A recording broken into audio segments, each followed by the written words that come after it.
And my last question, Teddy, pound for pound, it's up for debate. A lot of people have it a different. Who do you think is the pound for pound fighter right now? A lot of people say Andre Ward, some people say Chocolatito, some people say Golovkin. Who do you think has the better claim right now of being the pound for pound king now that Floyd's gone? Yeah, I mean, you mentioned good guys. Kovalev could be in that conversation. I think that's fair.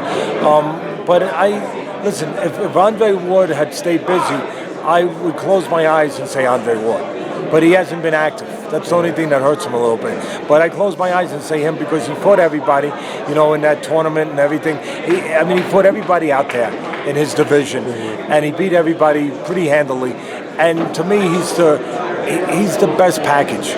Like Floyd's the best package, was the best package until he comes back, which will be any minute now. I'm sure. But he's the best package. He's mentally tough. He's together.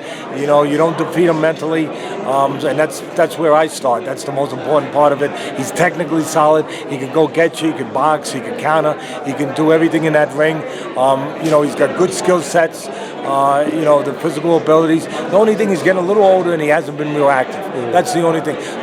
Chocolatito, listen, fan-friendly, gets the job done. Great record, beats everybody that's there, but it's a smaller weight class. He's limited to who he can fight a little bit. And I think, and I'm not knocking Chocolatito. He's in a conversation. He's great. Love to watch him, and he's fan-friendly, like I said, and that's a big deal. But if you're going to say, it depends on the criterion. If the criterion is going to be best fighter, not just most popular, not just the best to watch and to see, but best fighter from a technical, from every aspect, I think Ward probably noses him out, because he's more solid technically. I don't think you can argue with that. And then there's one other guy you forget about, and you forget about him because he doesn't make entertaining fights, but Rigondeaux, he's got to be in that conversation. If we're going to talk purists here, if we're going to talk really, truly about the best and what they do when they get in that ring and how they do it, and they don't get hit, and all that stuff that's part of it, Rigondeaux has to be part of that conversation. Ward Kovalev, last thing. Ward Kovalev, how do you see that, Teddy? I would favor a good fight, obviously. Reach, size, being able to control the outside a little bit.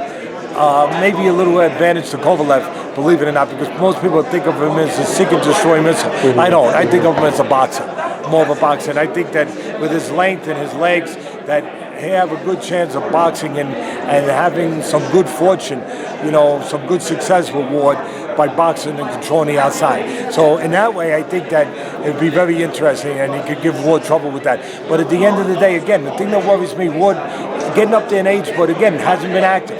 It's the only thing that worries me. But if you force me to plunk down a couple dollars on one side or the other, I'm probably going to plunk it in. I like them both, but I'm going to plunk it down probably on Ward.